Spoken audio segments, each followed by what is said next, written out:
Ya, ini kita hari ini belajar sebenarnya parenting yang sangat-sangat basic sekali. Sangat basic. Karena kami pun masih orang tua yang sangat basic. Jadi sampai di situ aja pengetahuan kita. Tapi kenapa kita bicara hal yang basic? Kita selalu percaya basic yang kuat akan membawa parenting kita ini bertumbuh ke segala hal. Kadang-kadang kita bisa lakukan banyak hal, tapi kalau basicnya nggak kokoh, di tengah jalan lost kita, ini mau kemana? Sama dengan hubungan kita ini, mau dibawa kemana hubungan kita ini? Karena nggak lucu bertanya di tengah jalan setelah 50 tahun lah hubungan kita ini mau dibawa kemana kan gitu. Jadi kita bicara hal yang sangat basic hari ini. Ini berbicara, kita akan bicara dua hal juga, prinsip dan juga praktisnya. Nanti kita pengalaman, kita akan berbagi. Nih keluarga kita, lihat tuh kami, ini kalau dari teori tumbuh kembang, kalian nggak mengerti apa itu tumbuh kembang, lihatlah kami, itulah. Tumbuh ke atas, berkembang ke samping, dan kami udah terpenuhi semuanya itu. Itu ada Kia yang sebelah kiri, itu umur 11 tahun, dan Deo yang ada di sebelah kanan 9 tahun. Ukuran sepatu, pakaian, baju, udah sama baju saya sekarang. Itu menghemat. Tuhan memberkati kita luar biasa. Ini parenting secara umum ya. Di Oxford Dictionary, the state of being a parent and the responsibilities involved. Terjemahan bebasnya kira-kira begini. Keadaan atau peran sebagai orang tua beserta semua tanggung jawab yang menyertai peran dan keadaan itu. Itu kira-kira. Kalau bingung artinya, aku juga bingung, nanti kita berdoa bersama-sama, percaya saja, kita udah jadi orang tua. Ya. Jadi ada satu situasi, ada peran, kita berhadapan dengan situasi, dan kita juga punya peran di dalam setiap situasi selama kita membesarkan anak-anak kita. Kira-kira itu. Itu yang disebut dengan parenthood atau orang tua atau pengasuhan. Saya selalu suka ayat ini. Alkitab kita sebenarnya dimulai dengan pernikahan, dan di Perjanjian Lama juga di Maleakhi diakhiri lagi dengan pernikahan. Tetapi di Wahyu juga diakhiri dengan pernikahan. Jadi dimulai dan diawali sama diakhiri itulah semua tentang pernikahan. Pernikahan kita yang terakhir adalah kita menikah dengan Kristus. Bukankah Allah yang esa menjadikan mereka daging dan roh? Dan apakah yang dikehendaki kesatuan itu? Itu berbicara kesatuan di dalam pernikahan. Keturunan ilahi. Jadi jagalah dirimu dan janganlah orang tidak setia terhadap istri dari masa mudanya. Dan kita tahu berikutnya Tuhan katakan, aku membenci perceraian. Konteks dari Tuhan membenci perceraian itu adalah tujuan dari pernikahan itu harus menghasilkan keturunan ilahi, godly kids. Iya, godly offspring, keturunan yang ilahi. Bukan hanya berketurunan, di Kejadian dia bilang berketurunan penuhi bumi, tetapi di Maleakhi dikatakan bukan asal berketurunan, tetapi keturunan yang ilahi.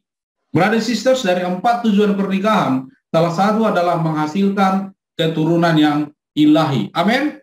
Nah. Wah, ini masalah nih bagi orang Batak. Karena tujuan bagi orang Batak itu apa? Kekayaan, keturunan, kedudukan. Wah, nggak ada kerohanian. Nah, itu masalahnya. Jadi, hari ini waktu kita menjadi orang tua adalah satu tanggung jawab bagi kita, bahkan sebelum ada gereja. Tanggung jawab menghasilkan keturunan ilahi itu ada di orang tua. Ya. Amin. Wah, guru kakak semangat karena biasanya kan semua keturunan ilahi diserahkan kepada tanggung jawab guru sekolah minggu. Tidak, tanggung jawab orang tua sekarang. Ya. Amin. Saya belajar pengasuhan Yesus ya, sangat menarik. Ya. Saya suka sekali ini. Dikatakan di sana, hanya sedikit kita ketahui masa kecilnya Yesus. Hanya di Lukas dan di ayat ini saja. Anak itu bertambah besar dan menjadi kuat. Penuh hikmat dan kasih karunia Allah ada padanya. Di ayat 51b. Dan ia tetap hidup dalam asuhan mereka, yaitu Yusuf dan Maria. Dan ibunya menyimpan semua perkara itu di dalam hatinya.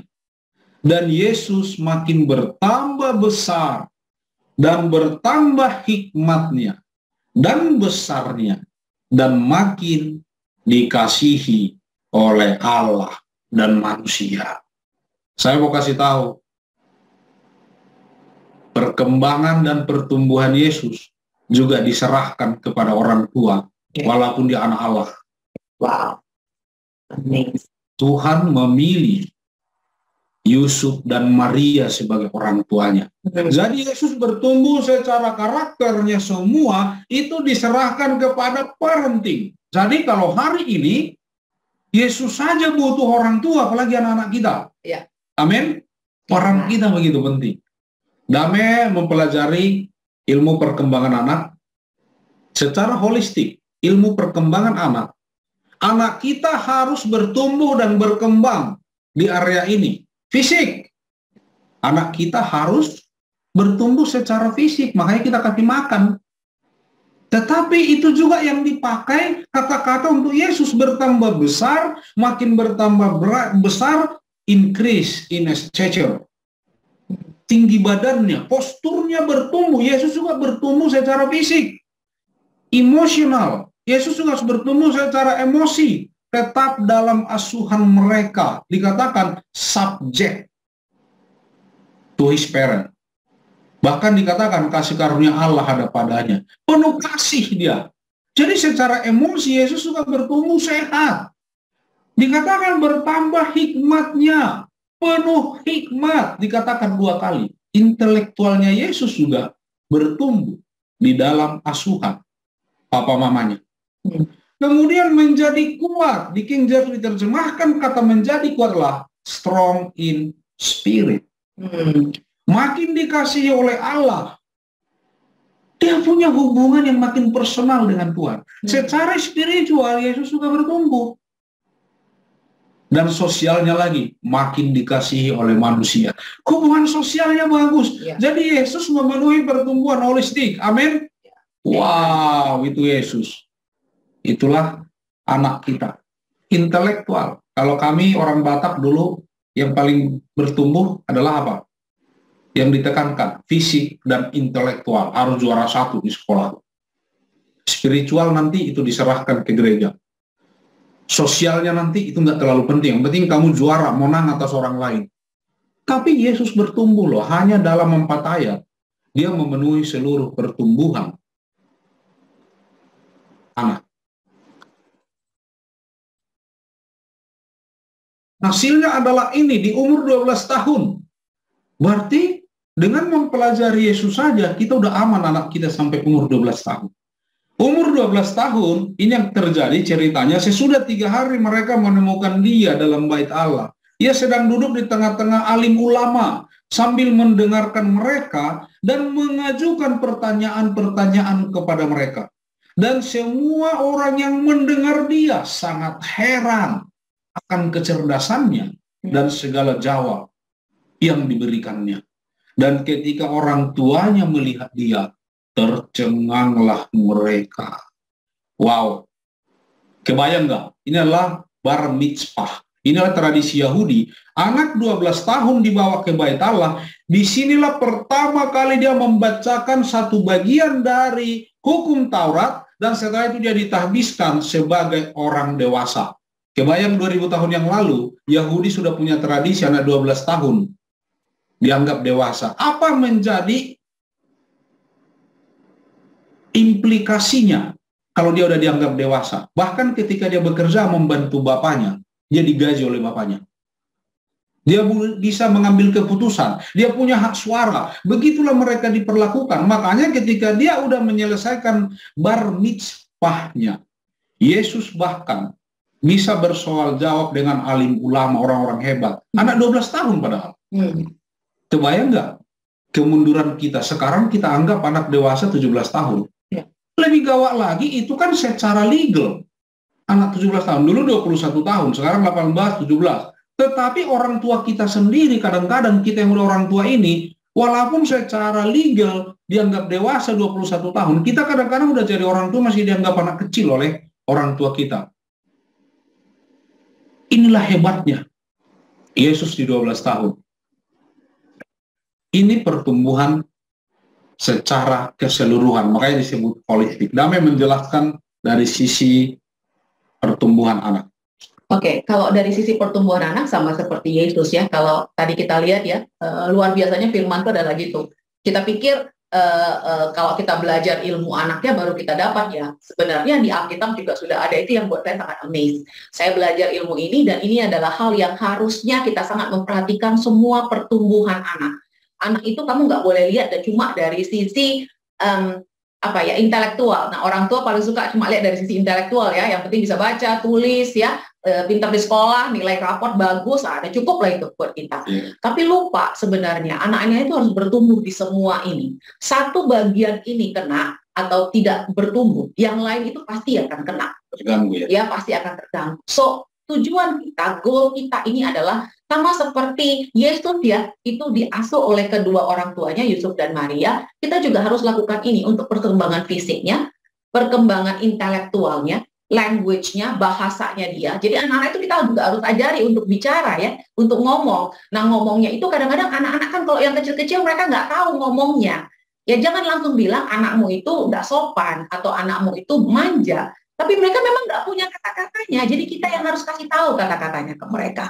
Mereka anak umur 2,5 tahun, anak umur 1,5 tahun, 2 tahun, itu suka ngamuk. Ya apa-apa mereka marah. Ya mereka bisa ada beberapa anak bahkan taruh kepalanya diantukkan ke dinding ya, karena saking marahnya, frustasi. Bahasa apa itu diantuknya? Jedotin. Antuk itu kalau bahasa bahasa. Antuk itu tidur.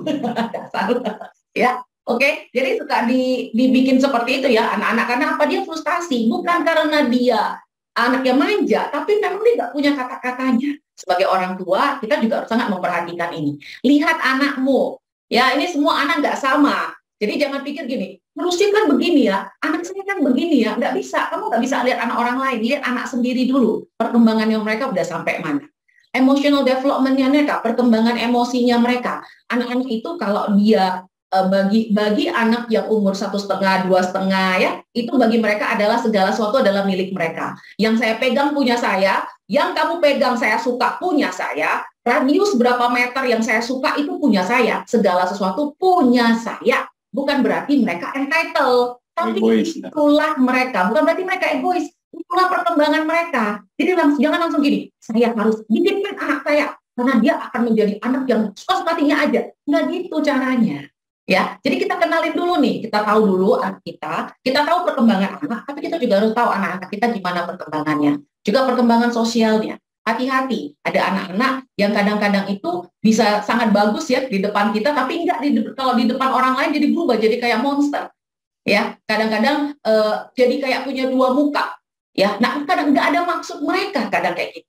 Ya, sebagai orang tua kita harus lihat gini, nggak ada anak yang Tuhan ciptakan jadi jahat.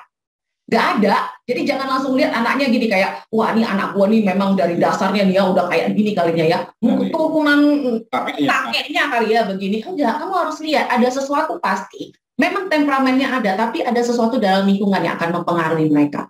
And spiritual development, ini yang kadang-kadang kita nggak mau lihat ya. Pengetahuan mereka tentang Tuhan, kalau dari kecil itu kan abstrak, mereka nggak bisa ngerti. Tapi semakin sering kamu menyebut Tuhan, mereka lihat dari kehidupanmu, spiritual development mereka itu akan sangat terbantu.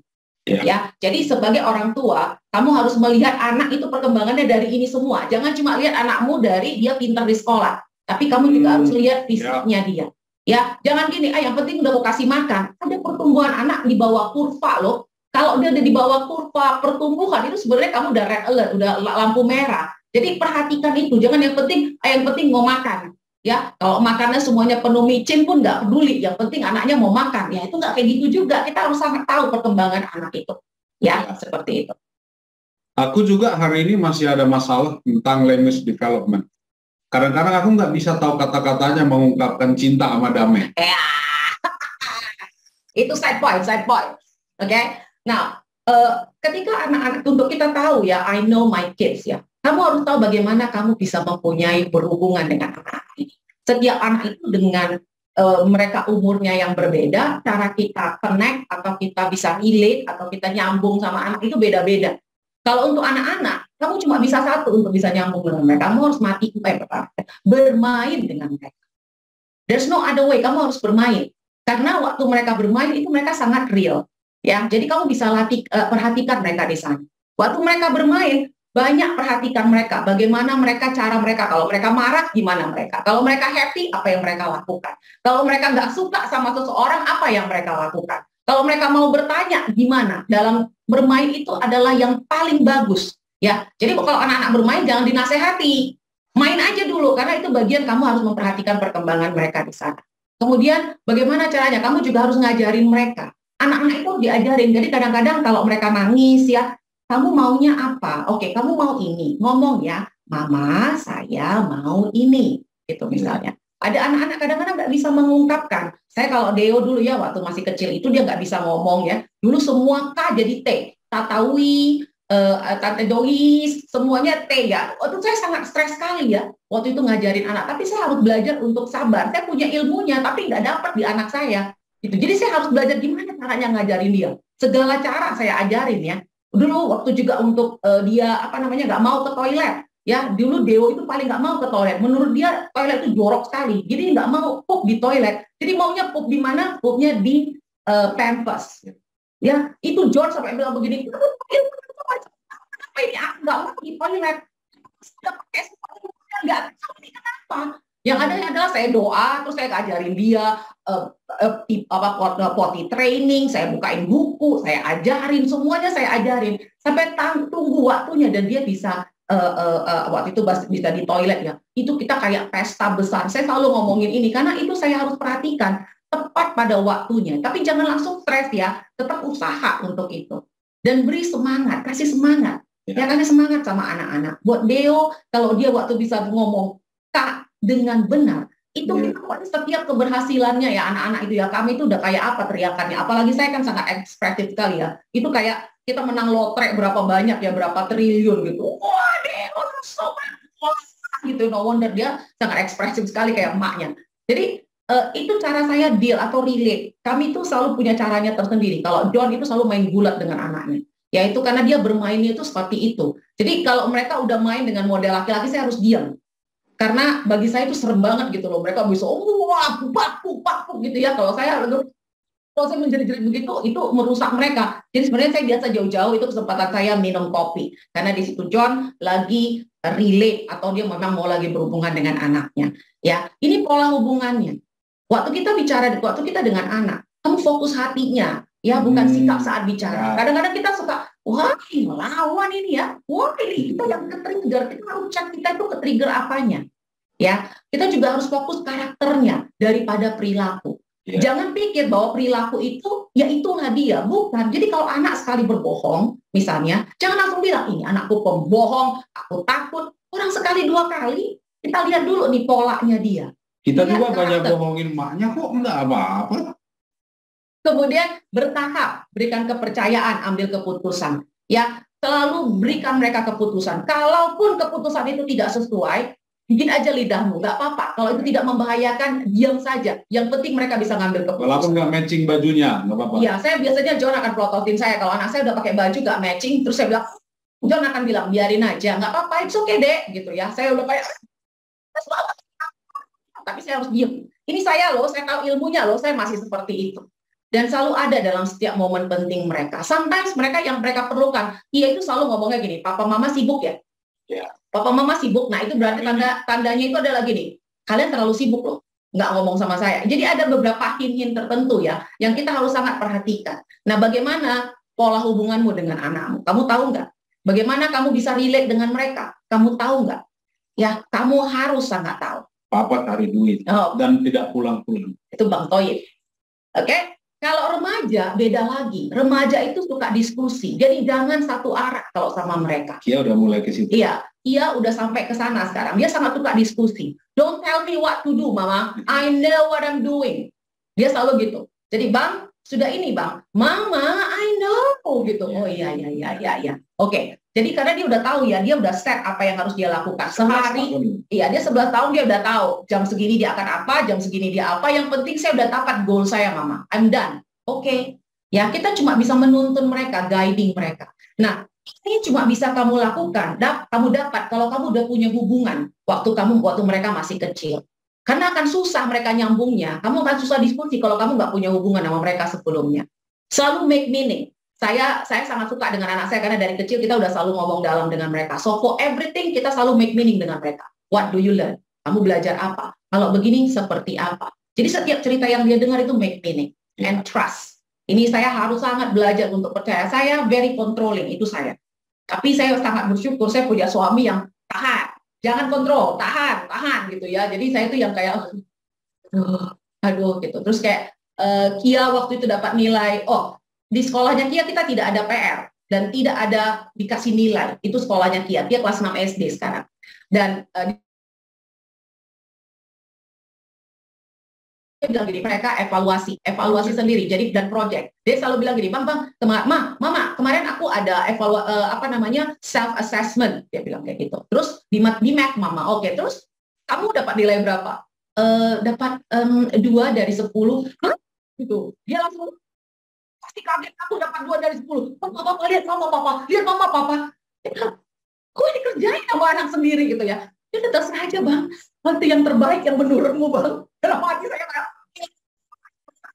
anak saya ketawa, sebenarnya dia dapat 10 dari 10, tapi dia nggak mau kasih tahu saya karena dia ngerjain saya. Ya, itu teens ya. Kamu harus sangat percaya dengan mereka. Tapi ingat, kamu harus punya hubungan dulu sebelumnya. Ya. Dengerin, jangan kasih komentar. Mama, terutama saya, kasih komentar tuh paling enak. Cerewet is the best buat mama. Tapi buat anak ini, kamu makin cerewet, makin kamu nggak didengerin. Gitu, bagi mereka itu kamu kayak bees ya, kayak gitu. Proses feelingnya mereka. How do you feel? Do you feel like this? Inikah yang kamu rasa? Apa? Ya, kadang-kadang harus siap dengan itu.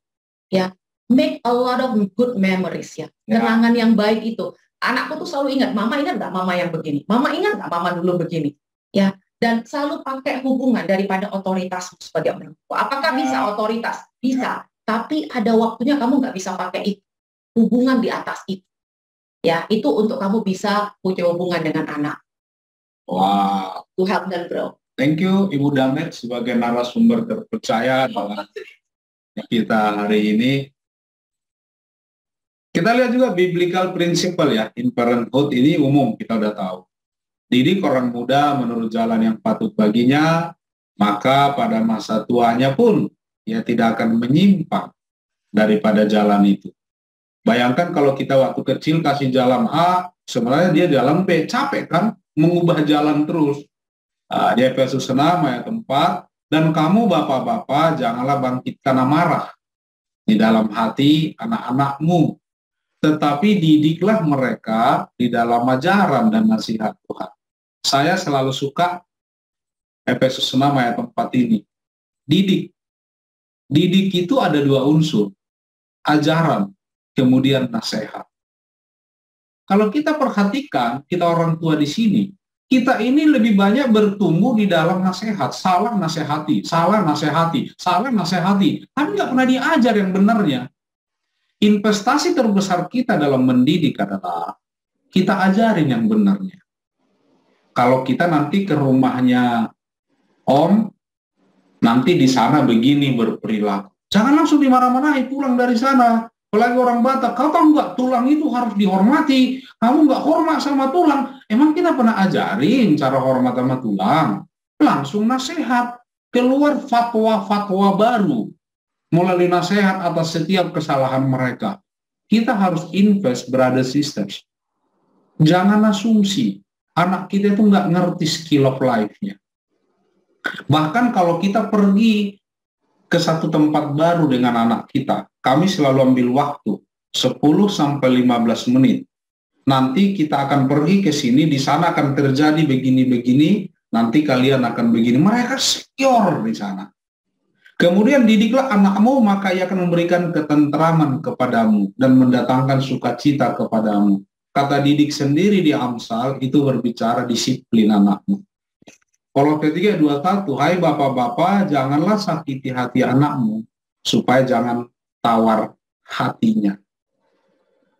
Ini kira-kira di kata-kata kunci di dalam, kalau kita gabungkan tadi 4 ayat itu, mendidik, disiplin, itu adalah suatu proses yang terus-menerus.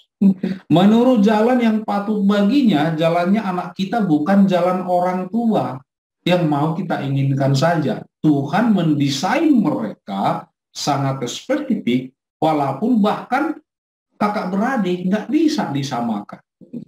Jangan bangkitkan amarah dalam hati anakmu. Apa yang membuat anak kita marah? Bukan apa yang orang tua rasa, pengalaman yang akan buat marah. Lihat, kebayang nggak kalau anak kita banyak kemarahan-kemarahan di dalam dirinya yang nggak resolve. Dia akan tetap anak yang taat sama kita, karena kita orang tuanya. Tetapi tadi hubungan sebenarnya udah rusak, yang ada tinggal otoritas. Itu nggak sehat.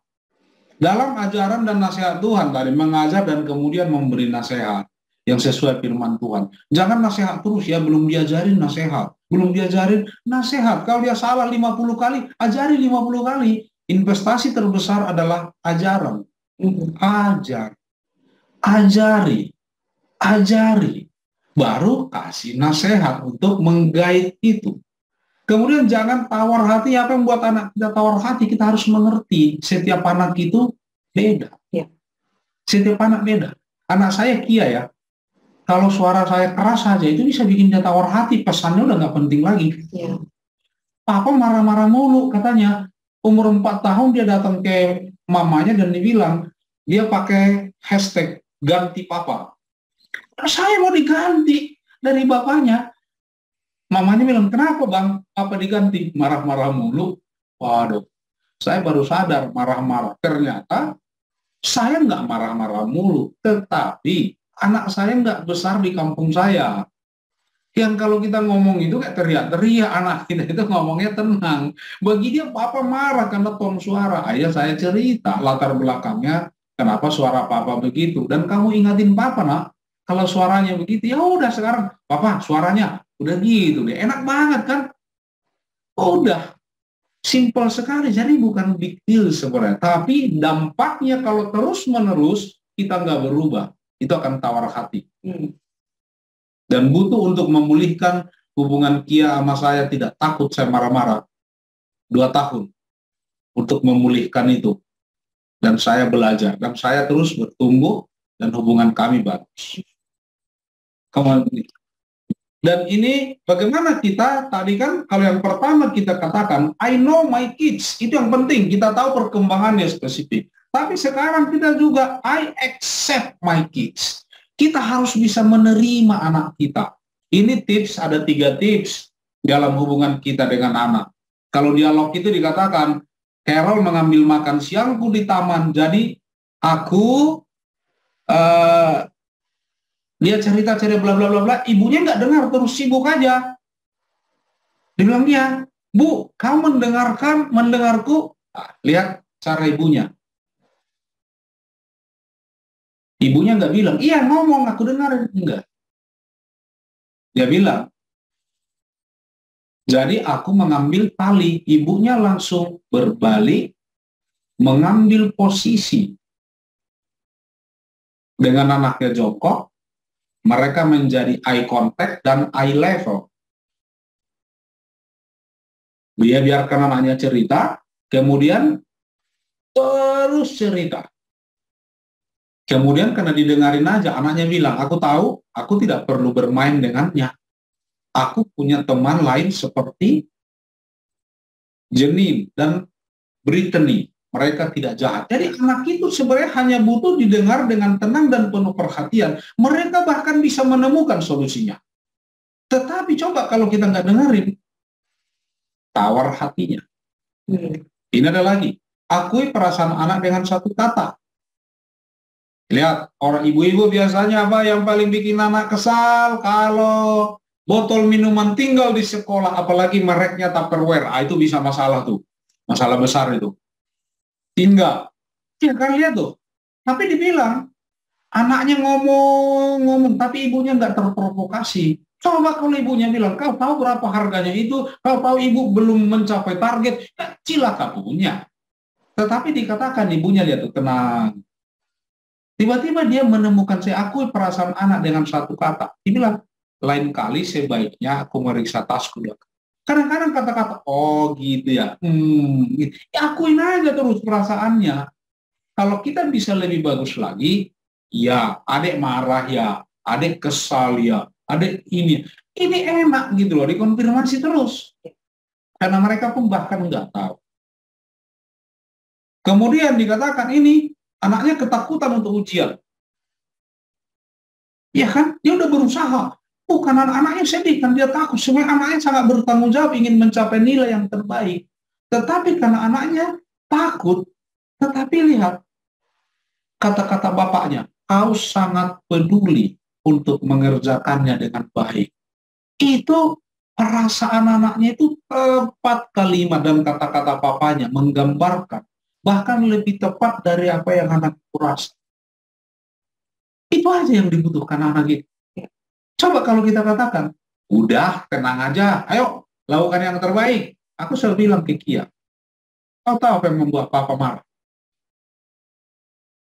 Kalau abang bisa memberikan yang terbaik, tapi abang tidak berikan yang terbaik. Kedua, kalau abang salah, tapi abang tidak belajar dari kesalahan. Selama abang belajar, sembuh. Itu akan buat abang lebih baik. Anak kita butuh ketenangan itu. I accept my kids. Amin.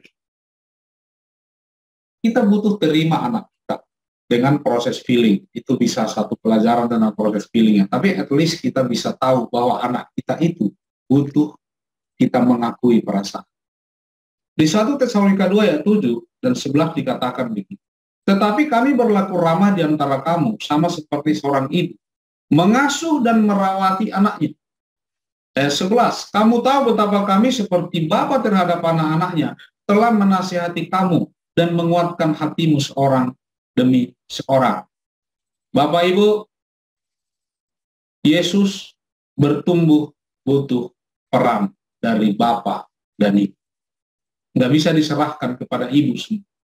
Ibu adalah lebih cenderung kepada mengasuh dan merawati anaknya. Itu adalah bagian ibu, seolah bagian ibu itu yang paling banyak attach dengan anak. Tetapi apa peran Bapak? Bapak itu menasehati dan menguatkan hati. Membuat anak strong, itu adalah Bapak. Membuat anak punya drive, itu adalah Bapak. Tetapi membuat anak selalu merasa nyaman, selalu merasa terhibur, itu adalah ibu. Ini peran ayah. Peran ayah mendorong kebebasan, meluaskan pandangan, mendisiplin dengan tegas, menjadi figur laki-laki, motivator, kompetensi. Lihat, kalau kita lihat peran ini ya, secara kasat mata setiap hari peran ibulah yang paling banyak ya, karena ibu masak, mandiin, ini. Sebenarnya peran bapak lebih besar di dalam hidup anak. Mendorong kebebasan.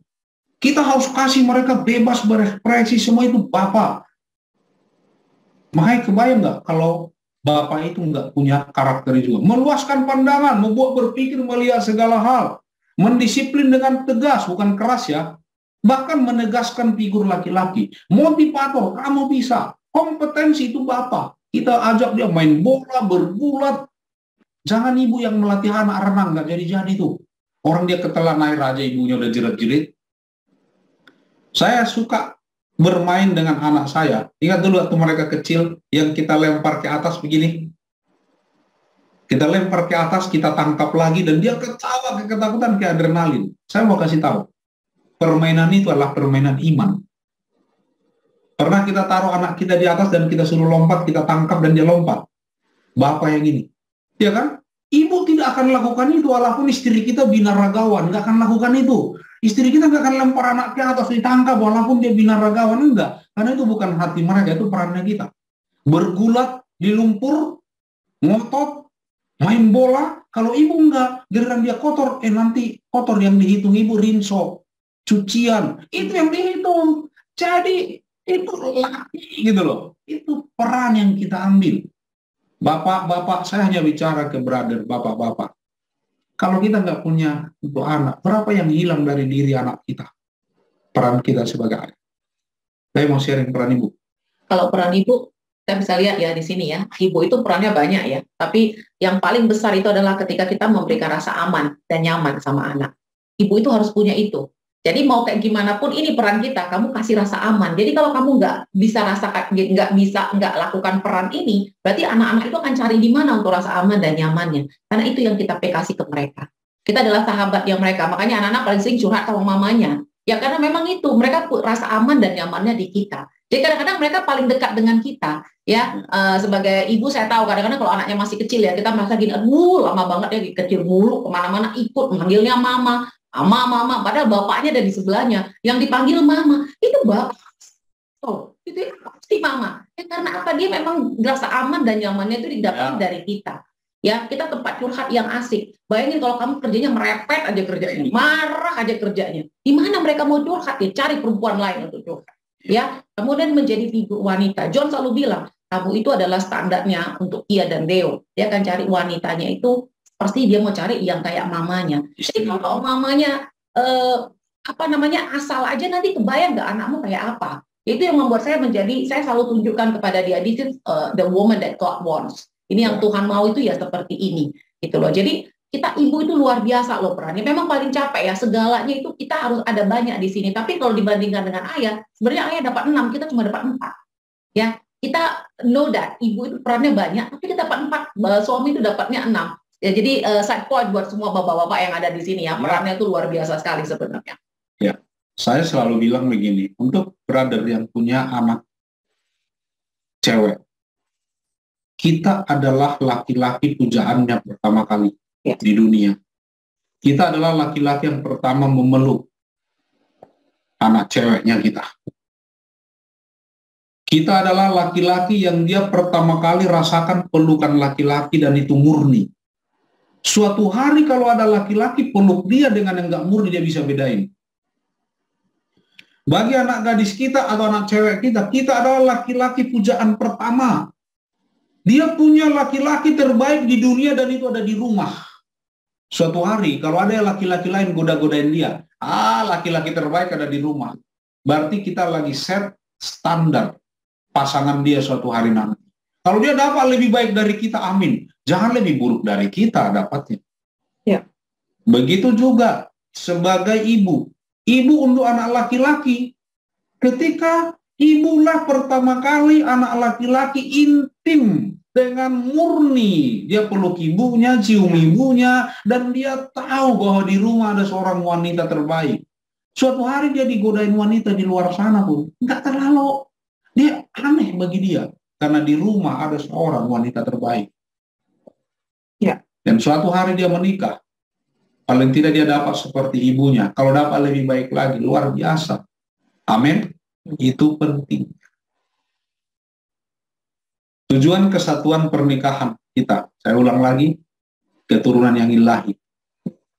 Tetap berlaku bagaimanapun situasi orang tua. Ya. Kita lagi bangkrut, misi kita untuk anak tetap keturunan ilahi. Ya. Kita lagi nggak banyak uang, ini misi kita.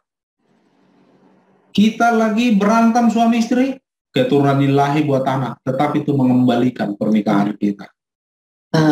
Juga gini ya, mau anaknya 1, itu juga untuk keturunan yang ilahi. Anakmu 5, keturunan ilahi 5-5-nya.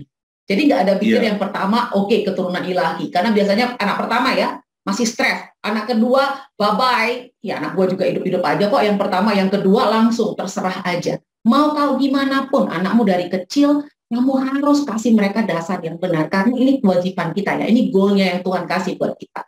Yaitu keturunan yang ilahi. So bagaimanapun situasi kita sebagai orang tua, kita harus ingat ini yang harus kita pegang. Kita harus membantu mereka. Kita dikasih tanggung jawab untuk membuat mereka menjadi keturunan yang ilahi.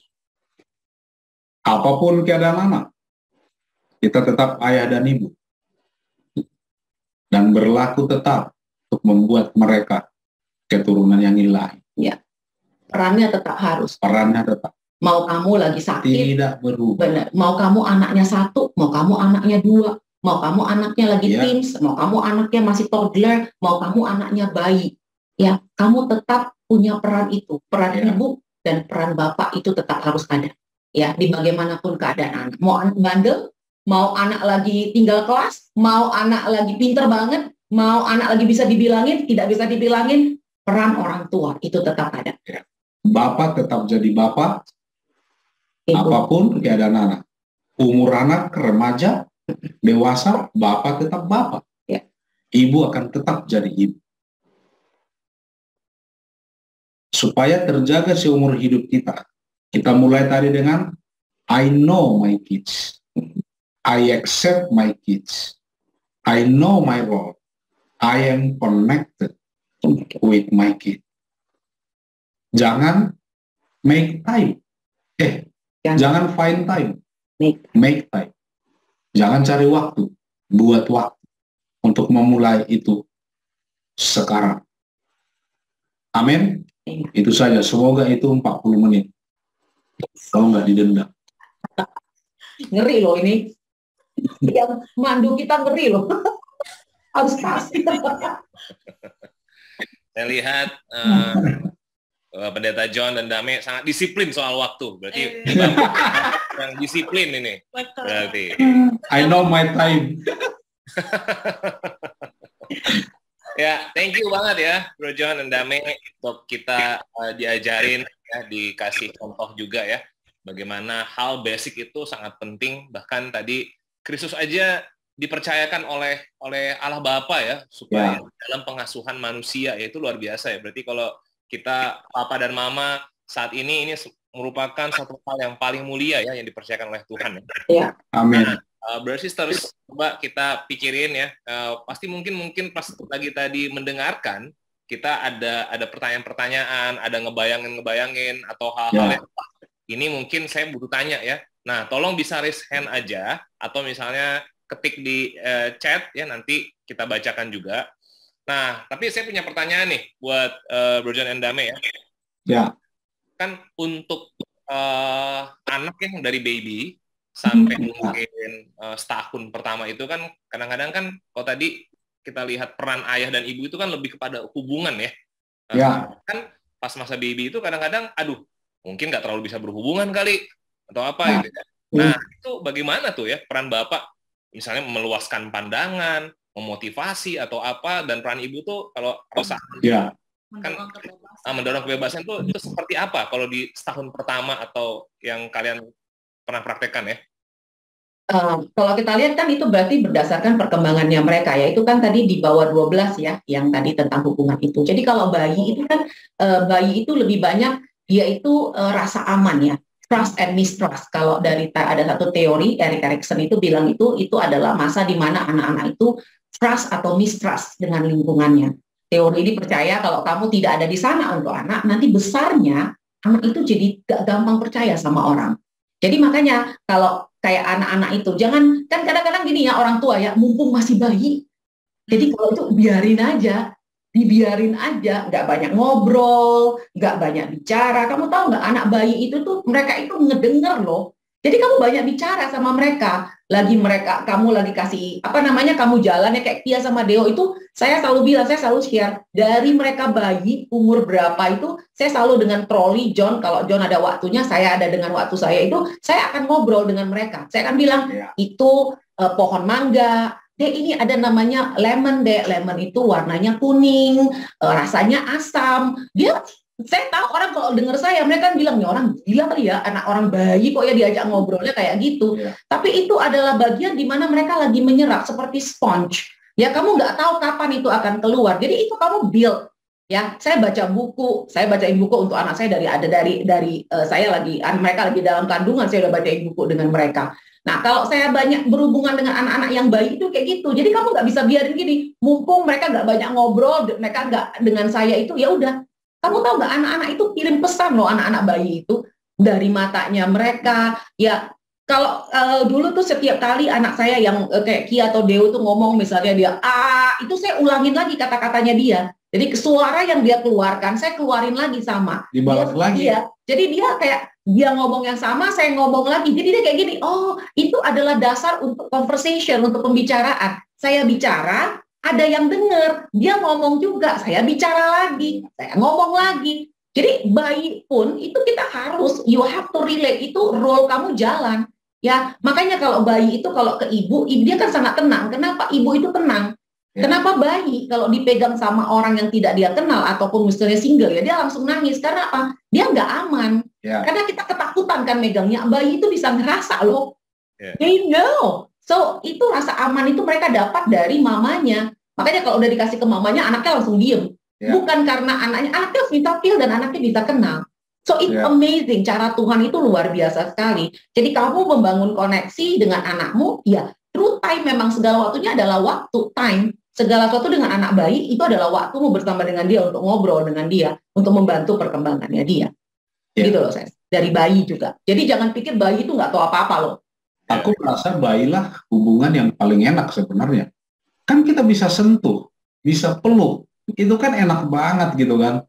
Tapi ingat, kita kadang-kadang apalagi laki-laki ya, kita ini nggak percaya diri, gendong bayi, peluk bayi gitu loh. Aku sampai hari ini, aku percaya aku bisa ambil bayi siapapun dan dia tenang. Masalahnya apa? Kadang-kadang kita ragu, bayi itu bisa rasakan detak jantungnya kita pun kayak gini, nggak comfort dia gitu loh. Tapi kita bisa, aku mau anak siapa aja aku ambil. Tetapi yang selalu aku pikir adalah aku lagi tenang nggak? Kalau aku lagi nggak tenang, nggak siap, aku nggak mau. Jadi aku waktu kecil itu, momen yang paling aku suka adalah gini. Mungkin di pemikiran kita begini, brother sisters. Tidak bisa diulang. Ya, benar. Tidak bisa diulang. Kau mau peluk anakmu sekarang, belum tentu dia mau, karena mereka udah punya pilihan. Aku nggak mau lewat momen itu. Aku gendong di setiap ini anakku, aku puas dengan anak. Aku gendong mereka, ya nggak bisa gendong mereka, aku gendong mamanya, puas. Ya, kadang-kadang ini ya buat ibu-ibu yang masih muda ya sama young parents ya suka gini, aduh repot banget ya kapan ya anakku ini gede. For your information, anakmu tidak akan kembali lagi berumur 2 tahun. Kalau mereka lagi berumur 2 tahun sekarang, ya ini cuma sekarang doang 2 tahun. Nikmati mereka memang menjadi monster pada waktu perkembangan ini. They are, itu mereka lagi eksplorasi. Jadi terima mereka. Makanya kalau kau nggak tahu anakmu, kau nggak akan bisa connect dengan mereka. Itu udah pasti. Dan kamu akan sangat stres. Dan kamu lupa role kamu adalah untuk membantu mereka menjadi, untuk dikasih ke kamu, dikasih tanggung jawab untuk membuat mereka mempunyai jadi keturunan yang ilahi.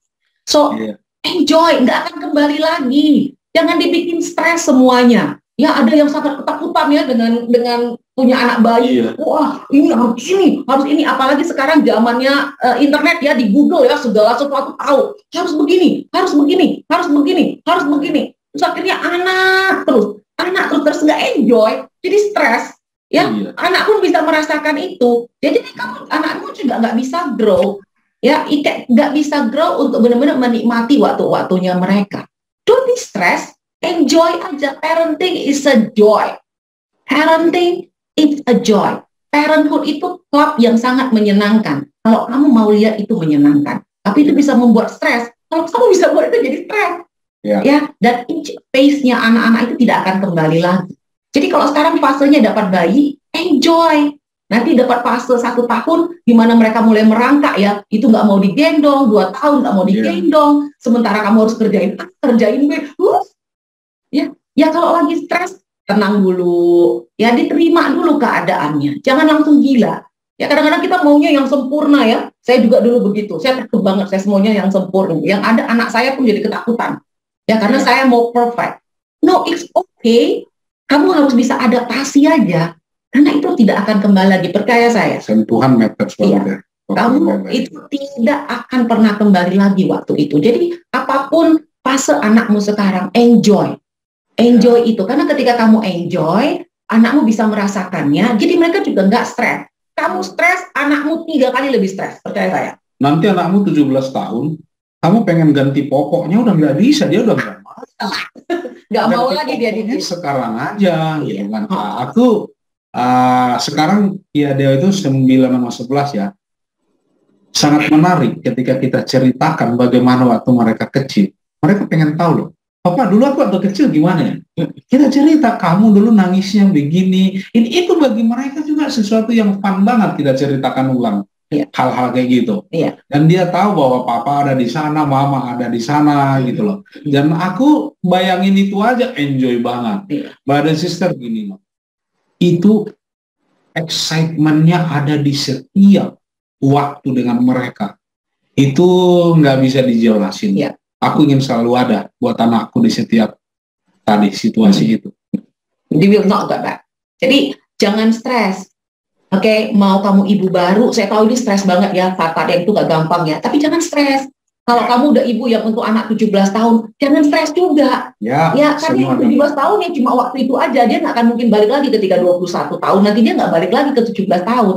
Ya anakmu misalnya teens, dia nggak akan balik lagi. Ya teens, enjoy. Kamu yang harus sangat berubah dengan itu. Ya accept dulu keadaanmu. Ya, saya selalu bilang sama semua yang datang sama saya selalu bilang, apa sih tipsnya? 1, waras dulu. Orang tua, jangan gila, waras dulu. Karena kalau kamu waras, kamu bisa mikir. Tapi kalau kamu udah gila, kamu udah stres, kamu nggak akan bisa mikir. Itu dulu. Ya, enjoy. Parenthood is a joy. Ya. Gitu. Thank you, Bang John, Kak Dame ya. Kak Dame. Oke. Ini pertanyaan lanjutan ya berhubungan dengan yang tadi. Yang ada pertanyaan langsung ini ya, kirim ya, chatting ataupun raise hand nggak apa-apa ya. Ya. Kamu ada? Ini pertanyaan lanjutan. Nah, tadi kan memang kalian bilang enjoy gitu ya, jadi parents karena itu masa-masa yang nggak terulang. Nah, gimana nih kalau misalnya orang tua nggak kompak gitu ya, misalnya mamanya pengen anak bisa explore, gitu. Tapi papanya terlalu takut gitu ya, nanti takut jatuh, takut ini, begitu juga sebaliknya gitu ya, entah bapaknya pengen explore, anaknya, mamanya enggak, kayak gitu ya. Nah itu gimana tuh? Apakah itu berpotensi nanti jadi bibit-bibit memanjakan anak atau gimana kira-kira? Ya, tadi di Maleakhi dikatakan apa yang dikehendaki kesatuan itu. Betul, ini memang salah satu tantangan terbesar bagi kita mendidik anak. Sebelum kita mendidik anak, kadang-kadang kita belum mencapai kesatuan value, kesatuan kesepakatan apa yang akan kita bangun untuk anak. Tuhan udah berkati kita dengan anak, tapi nggak apa-apa juga, masih tetap punya kesempatan. Yang paling sulit adalah saya dibesarkan berbeda, Dame dibesarkan berbeda. Dia punya value yang bagus, saya punya value yang bagus. Tetapi yang perlu adalah saat itu bukan tentang kita, tentang anak. Kan sekarang mendesak bagi saya harus mengerti umur anak 1 tahun itu apa. Itu harus mengerti saya, nggak bisa enggak. Kenapa? Dulu saya Kia nangis setahun, saya speng, tahu nggak? Saya speng anak setahun. Itu yang gila, dia tuh bapaknya yang gila. Saya yang gila. Orang gila saya itu. Dia kan belum mengerti penjelasan, speng juga dia belum mengerti, jadi apa poinnya? Apa poinnya? Nah, bahkan orang tua ada yang percaya disiplin itu di rotan. Saya sama Dame lihat Kia Deo, dan kita lihat Deo, saya disiplin, saya spek. Tahu nggak apa yang dibilang Deo? Sakit, udah. Terus habis itu nggak berubah dia. Sakit loh. Karena dia tahan sakit, kamu speng lagi sakit, udah nggak efektif. Pertanyaan saya begini, kalau dia nggak efektif di speng dan saya terus pakai itu, siapa yang gila? Kan saya yang gila.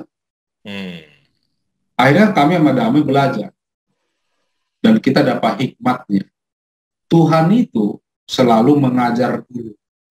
Nah, ini keyakinan kita enggak sama Dame, keyakinan kami. Tuhan itu mengajar. Kalau udah diajar nggak mengerti, Tuhan naikkan. Mengajar bahasanya kita teman disiplin, dikasihlah disiplin. Tetapi kalau udah disiplin juga tidak bisa, dikasih Tuhanlah hukuman. Itu loh dia memperlakukan bangsa Israel. Kalau nggak bisa dihukum juga, itulah dia bilang dibuang. Kadang-kadang ada masa anak kami dibuangnya apa? Itulah yang kita taruh dia di pojok, itu kan seperti pembuangan bagi dia. Taruh di pojok, di sana tersisih dia. Itu. Tetapi sejak itu saya sampai hari ini sudah berapa tahun saya? Sudah dari umur 2 tahun ya. Sudah dari umur 2 tahun sampai sekarang. Saya nggak pernah spank Kia Deo. Kenapa? Karena saya ajar aja dia bisa berubah. Saya disiplin, dia bisa berubah. Berarti ngapain harus pakai itu? Ada yang lebih efektif bagi semua anak. Aku ingin kita mengerti sama-sama. Duduk sama istri. Saya sama Damai apa? Damai yang tahu ilmu perkembangan. Tetapi Damai nggak mempan ilmunya ke anak. Karena Damai ke bawah kalau udah menghadapi anaknya. Dia ke bawah perasaannya. Gimana perasaan seorang ibu ya? Untuk mendidik. Aku harus ada di sana, membantu Damai juga. Biarkan aku yang kasih tegas. Dan itu kami butuh kesepakatan yang untuk kami punya sama value-nya kami dalam mendidik anak. Ini memang berat ini. Nah, makanya saya bilang kalau kalian tidak satu, itu yang bahaya. Ya, nanti akan bayar, anaknya bingung. Ya, anaknya akan manipulate. Ini raja yang paling bagus. Ini manipulasi itu datang, anaknya akan lihat yang mana nih. Kira-kira anak itu pintar sekali loh. Antara kamu yang lebih pintar, kalau pikir kamu lebih pintar dari anakmu, sebenarnya kamu udah di tangan mereka. Ya, yang ini bisa gue kerjain nih dari sini. Sampai sekarang anak saya masih mencobai saya. Karena mereka tahu kalau ngomong, Mama, boleh ini nggak Mama? Saya selalu bilang, don't ask me, ask your father. Dan mereka tahu kalau bapaknya bilang tidak. Kalau mamanya mereka bilang, tapi kan mama kan begini, ini kan begini. Saya udah tahu, saya pasti nggak bisa saya bilang gitu. Tiba-tiba dipeluk mamanya. Kayak Dio ya, kerjanya dia tahu kelemahan saya adalah kalau dia dipeluk sama dia dan saya dicium. Jadi dia akan ciumin saya, peluk saya, terus saya bilang, Dek, do you think I will change? You ask your father. Saya bilang, berarti bapaknya yang ditanya. Ya, jadi harus satu. Nah, kalau kalian nggak bisa satu, jangan berhadapan dengan anakmu. One first, harus satu dulu. Gimana nih caranya? Jadi kalau saya dengan John, saya akan selalu ngomong kayak gini. Ini dia tadi ngomongnya begini loh. Kayaknya kita harus lihatnya dari sisi ini. Kita harus ngambil ini nih waktunya. Waktu Kia bilang ganti papa, saya harus ngomong sama dia. Ini sangat serius. Either kamu ambil ini, atau nanti dia benar-benar nggak suka sama kamu dan nggak mau sama kamu. Jadi mendingan sekarang kamu berubah. Lebih baik kamu berubah. Jadi kalau kamu nggak bisa satu, duduk dulu nih. Kita mau apa? Sekolah ya, kadang-kadang orang nggak setuju dengan satu sekolah tuh, Feb. Jadi kadang-kadang anaknya mau orang tua maunya di sekolah A, mamanya maunya di sekolah B, gitu kan ya. Itu juga harus satu, sama-sama. Yang mana nih yang kita mau besarkan anak ini, kalau mau ke arah keturunan yang ilahi, what we need to do, kayak gitu. Kalau nggak satu, sangat susah, capek banget. Paling tidak, papa mama udah sepakat. Karena kalau kita udah sepakat, opung belum tentu sepakat. Nanti cukup liburan 2 hari di rumah opung, rusak yang dibangun 20 tahun itu. Kan itu biasa tuh. Tapi at least kembali ke papa mama, dia tahu ini anak kita tidak akan menjadi bimbang, manipulatif atau yang lain-lain. Aku percaya ini yang suami istri perlu duduk. Wah, thank you banget ya. Berarti memang parenting itu harus satu ya. Nggak bisa ini versi bapak, ini versi ibu. Tapi dari anak yang lebih suka yang mana, justru anak jadi bingung atau dia bisa manipulatif ya. Aku masih ingat dulu tahun 2015 kita retret, itu Deo di cornerin sama kalian. Aku lihat itu, menyaksikan itu. Deo-nya nangis-nangis itu di pojok. Habis itu John-nya bisa tetap tegas, tapi Damainya aduh aku nggak tega gitu ya. Tapi kalian menyatu saat itu ya. Jadi itu memang kaliannya yang menyatu, walaupun di background itu ya kita lihat ya bahwa satu Damainya nggak tega, tapi nggak tega. Nah ini kan brother sisters ya, suami istri harus ada diskusi kayak begini. Benar. Betul. Ya. Betul. Dan ini proses kita juga, Tes. Nggak langsung mudah, bro. Kita nggak. Ini proses kita juga sebagai orang tua. Ya. Awesome. Oke. Ada pertanyaan dari chatting juga. Anak saya umur mau 8 tahun. Kalau ngomong sama anak, dia suka nyahutin, jawabin cepet. Jadi saya pikir dia lagi ngelawan, dan saya jadi emosi. Mau tanya gimana berkomunikasi yang tepat dengan anak seperti ini. Wah. Oke. Kayak aktif dan bagus percaya diri gitu. Oh jadi sebenarnya gini ya, kayak kan kita kalau saya di keluarga, saya kasih contoh kita aja ya, di Kia itu kita semua, Kia dan Deo, kami kasih kepercayaan untuk bisa bicara, jangan disimpan apapun cerita dan ngomong. Jadi Kia itu sangat nyaman ngomong sama saya. Tapi saya juga di latar belakang saya dengan keluarga saya itu nggak boleh ngelawan mama. Jadi kalau mama ngomong apapun jangan dilawan. Ya, ini jadi kalau Kia wajahnya berubah aja itu saya merasa ini anaknya nggak sopan sekali.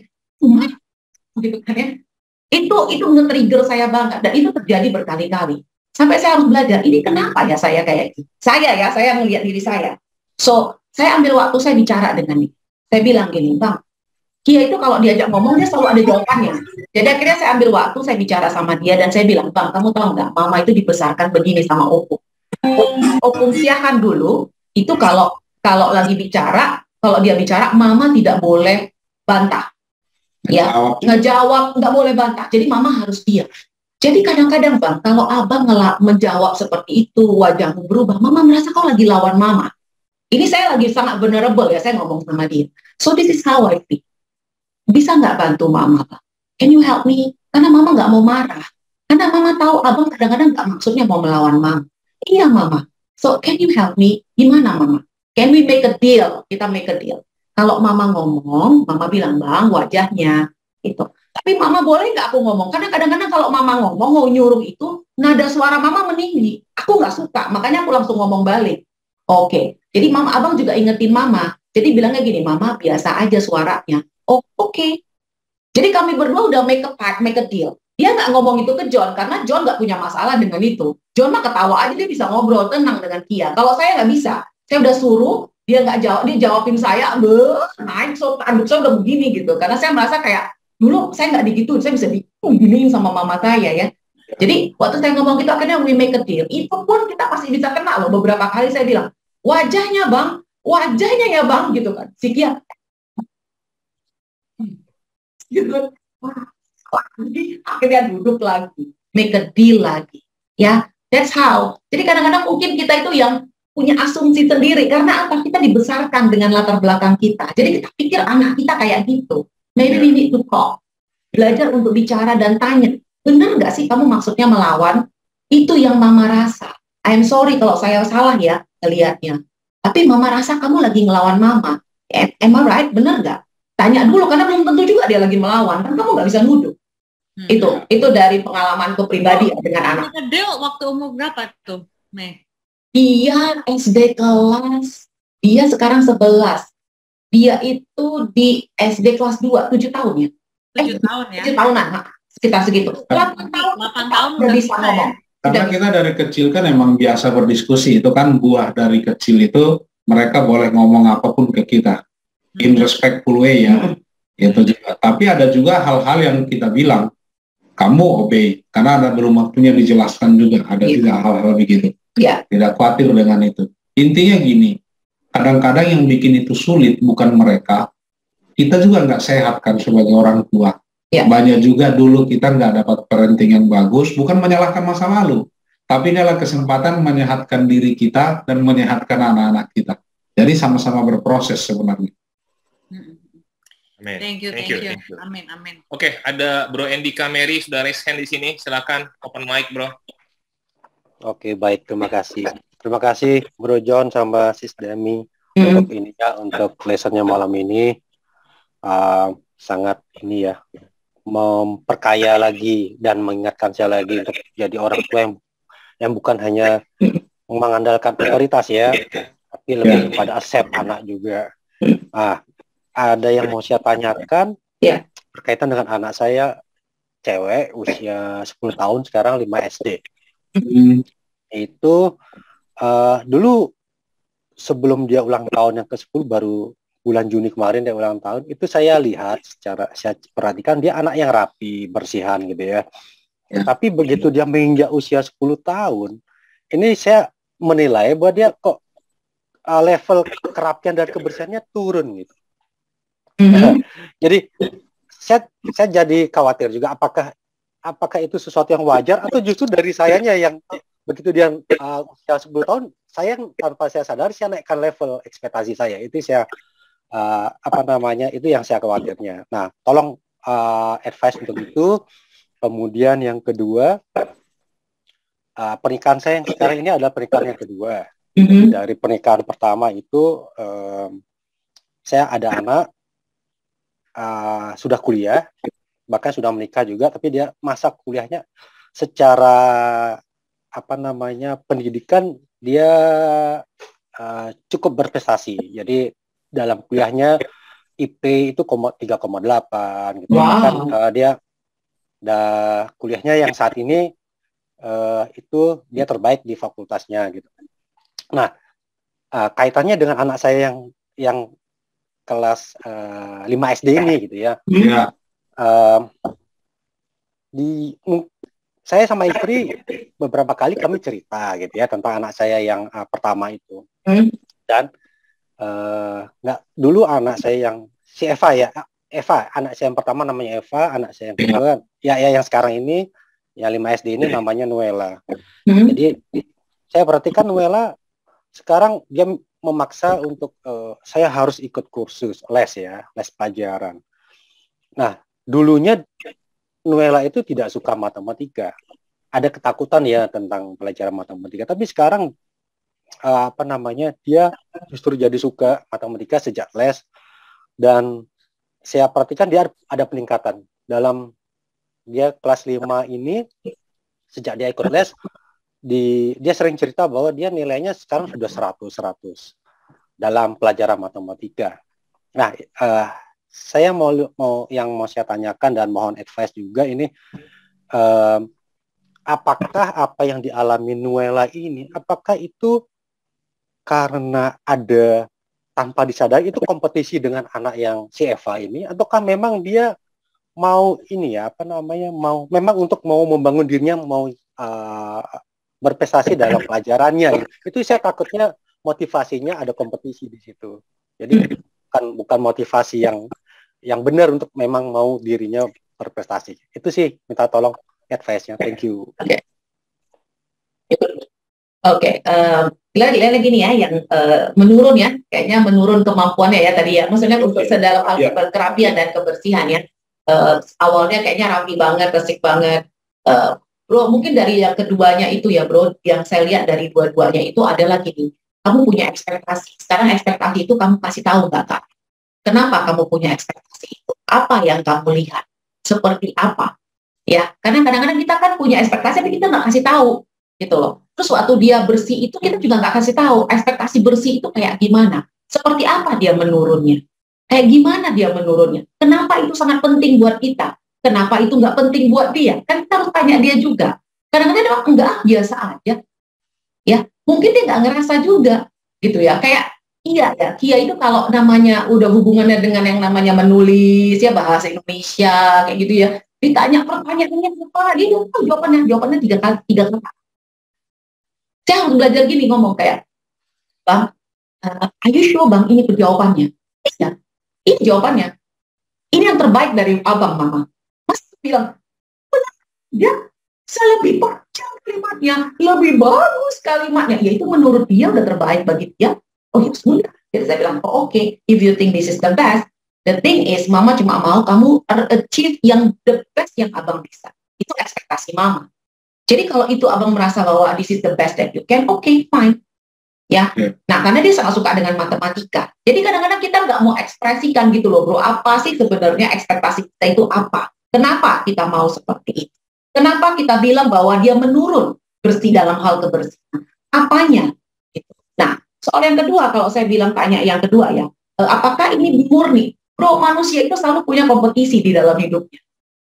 Nah, kalau bro bilang, apakah dia gara-gara dia mau kompetisi dengan kakaknya ya? Kalau kita sering sebut-sebut nama kakak, kita banggakan kakak, tapi kita nggak banggakan adik, itu bisa. Karena saya juga begitu larinya. Nah, saya anak paling kecil, kakak saya itu, mama saya nggak bilang, kamu ya harusnya bisa kayak kakakmu, nggak perlu dia ngomong kayak gitu. Tapi mama bangganya kakak saya masuk UI, masuk S2, dia pergi ke Amerika, kayak gitu ya. Dia ngomong banyak. Saya itu udah ada di dalam diri saya mau. Ya, dan itu memang naturally. Ya, jadi kalau dia mau les karena dia yang mau, ya nggak masalah, asal jangan kau yang paksa. Kalau dia yang mau dan dia akhirnya grow, ya itu nggak masalah, tuh bro. Kan emang pengen. Kayak gitu, it doesn't matter, kan setiap anak itu harus punya, ada sebenarnya jiwa kompetisinya.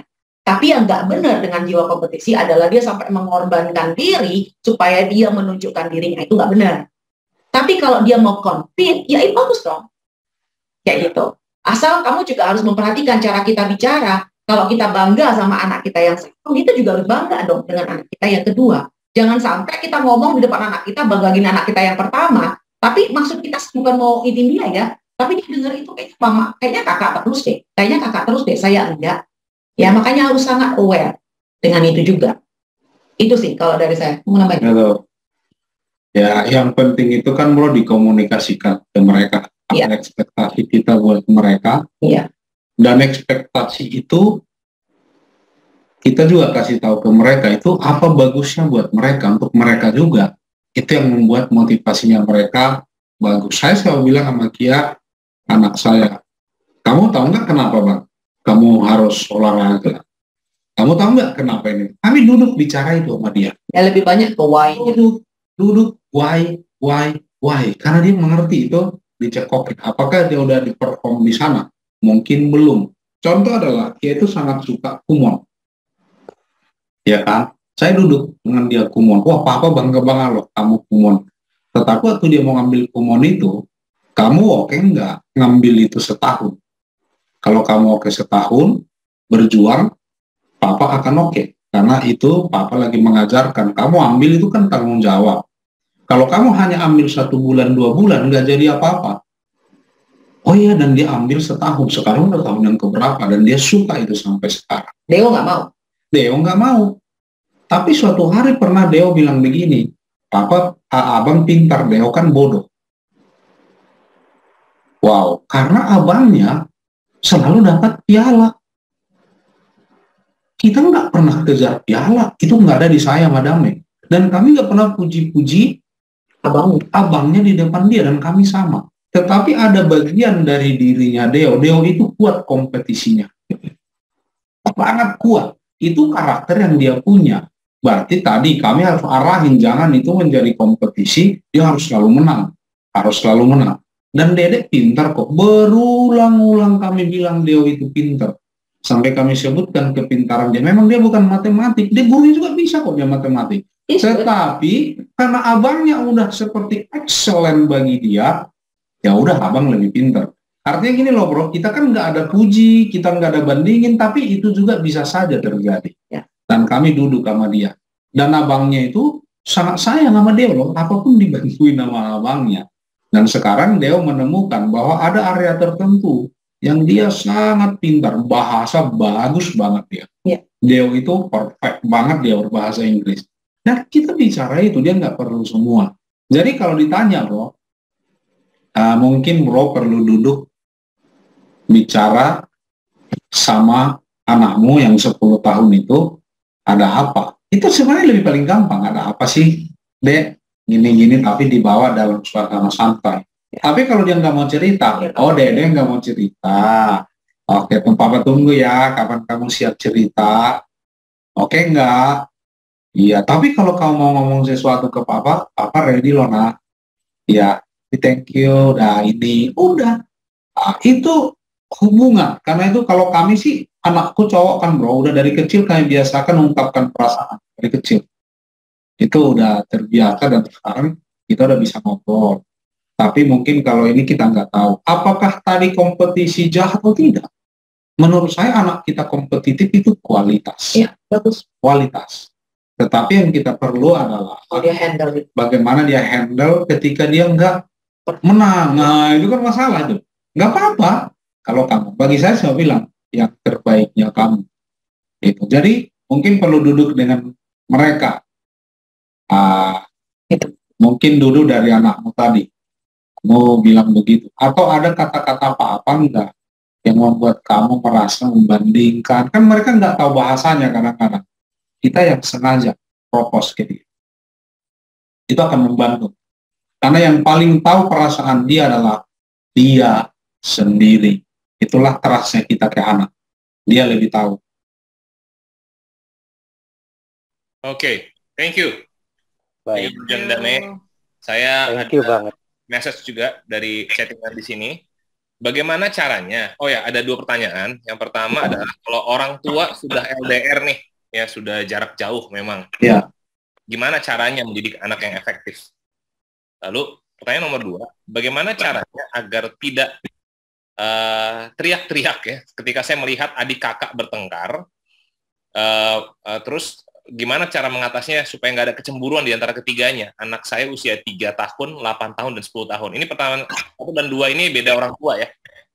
Iya.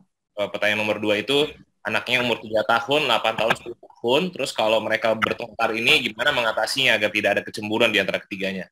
Yang pertama, pertanyaan orang tua yang berbeda. Kalau udah orang tua udah LDR, gimana cara didik anak yang efektif?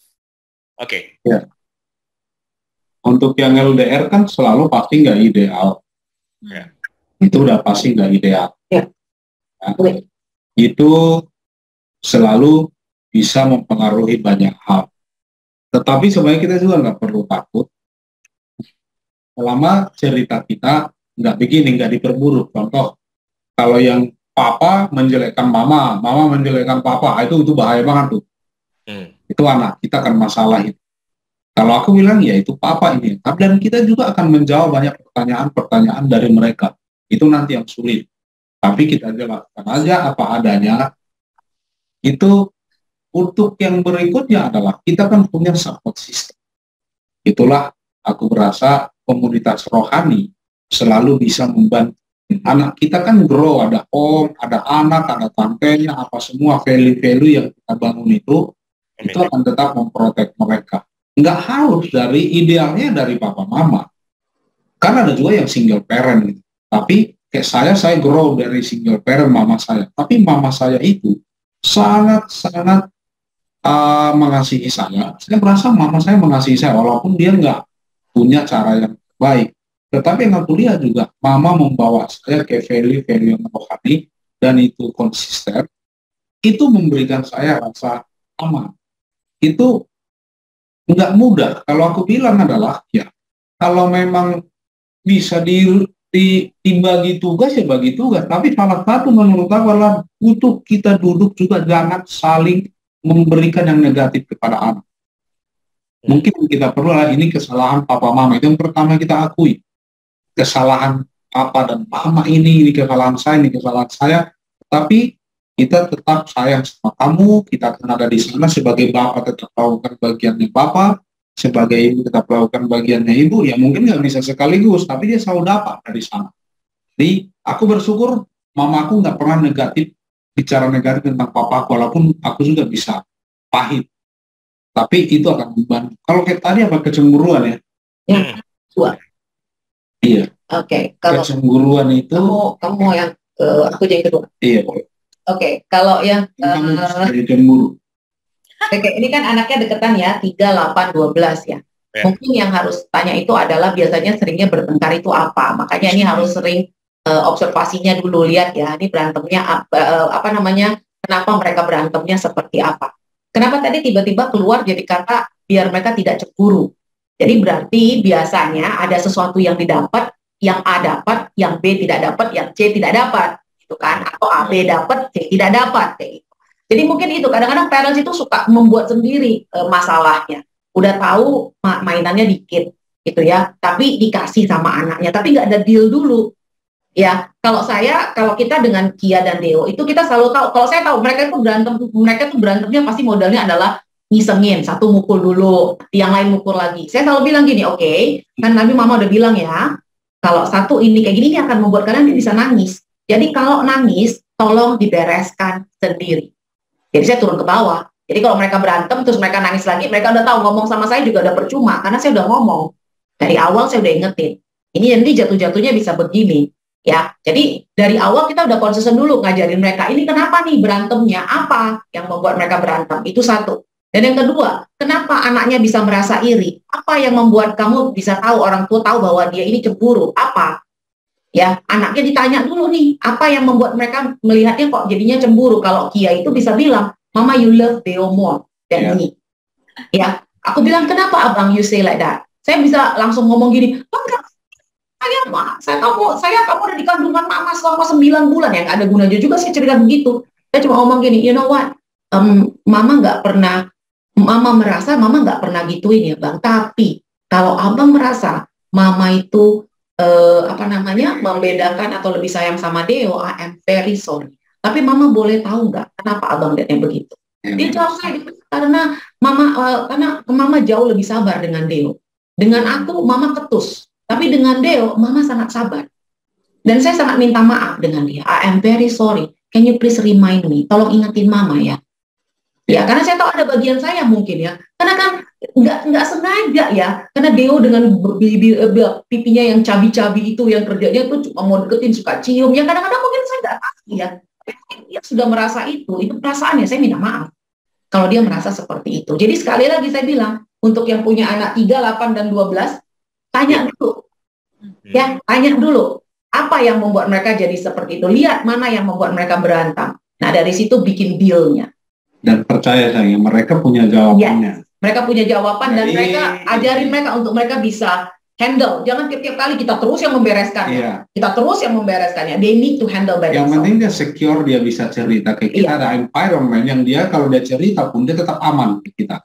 Adakah satu kejadiannya? Ini sebenarnya nggak masalah. Tanpa sadar orang tuanya pun nggak sadar sebenarnya, karena berhemat aja. Setiap baju abangnya, baju bekas abangnya dikasih ke adeknya. Lama-lama adeknya nggak pernah baju baru, tumpahan baju bekas terus. Ternyata menyakiti adeknya. Abang beli baju baru, kan nggak mungkin bohong juga lah guys. Kan kita tahu dong dia abang baju baru, kok aku baju secondnya abang terus gitu kan. Tapi itu bisa dia merasa, itu sakit bagi dia. Tapi kalau anak kita bisa cerita itu, sekali lagi bukan jangan selalu berpikir kita salah orang tua, yang nggak ada juga salahnya. Tetapi kadang-kadang anak kita juga wajar aja dia merasa begitu. Oh iya gitu. Maaf, nggak apa-apa juga. Jadi aku percaya anak kita sangat tahu kenapa mereka begitu. Mungkin yang perlu adalah memberikan rasa aman yang seaman-amannya untuk mereka bisa cerita ke papa mama. Dari tempat yang nyaman dia bisa cerita. Wow, thank you ya. Jadi pelajaran tadi yang tentang hati dan karakter itu lebih penting ya dibandingkan behavior-nya ya. Makanya kita berani nanya, berani coba klarifikasi ke anak, dan kita merasa kayak pertanyaan kita terlalu dewasa buat dia, padahal dia ada jawabannya, ya kan? Yes. Thank you so much ya. Semoga itu membantu. Nah, kita masih punya 10 menit lagi. Mungkin Roslyn dulu untuk ini yang tadi ada raise hand ya. Baru nanti ada yang di chatting ya. Iya. Silakan. Oh, masih bisa bro ya? Oke. Masih bro, aku kasih bonus bro buat bro. Oke. Lama-lama bro ya. Oke. Thank you bro untuk sharingnya tadi. Cepat aja sih. Gini bro, kita kan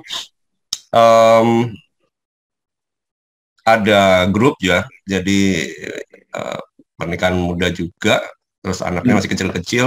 Ya, mirip muda. Ya, dan ya nggak terlalu muda sih, cuma mereka kan mulai kerja berdua nih, suami istri bekerja. Jadi dua-duanya suami istri bekerja gitu kan. Nah, kita sudah ngelewatin itu, memang kita bisa banyak share juga. Cuman mungkin ini kesempatan yang baik juga untuk dengar pelajaran ini. Terus memang apa yang kalian share, mungkin ya parenting ya, share itu biasanya kan ideal ya. Ada papa mama selalu ada gitu ya. Dan gimana ngebangun anak mereka gitu. Nah, yang kita juga alamin adalah papa mama nggak selalu ada, dan adanya cuma dari jam 8 sampai jam 6 itu kerja, jadi adanya jam 6 sampai jam 9 malam gitu. Nah, ini waktunya pendek, terus kemudian anak mungkin jam 9 udah minta tidur, jadi hubungan itu nggak bisa dalam. Dan sebenarnya kita sendiri sekarang ngerasain ya, anak-anak kita, jadi kadang yang gede ini kurang pede, terus yang kecil gampang ini sama mamanya gesek-gesekan lah ada gitu. Jadi bayangin aja kita punya 2-3 anjing, terus pagi-pagi tuh bro, wah seru banget pokoknya gitu. Teriak gonggong semua. Iya, jadi kita mau untuk anak bimbing kita ini bisa belajar lebih bagus lagi anak-anak mereka, dan mereka bisa belajar lebih lagi. Jadi kedua orang tua bekerja sampai sore, kesempatan sama anak-anak terbatas, Senin sampai Sabtu. Ya, jadi Senin sampai Sabtu, Minggu full di rumah, tapi bisa. Ya kan ini aja.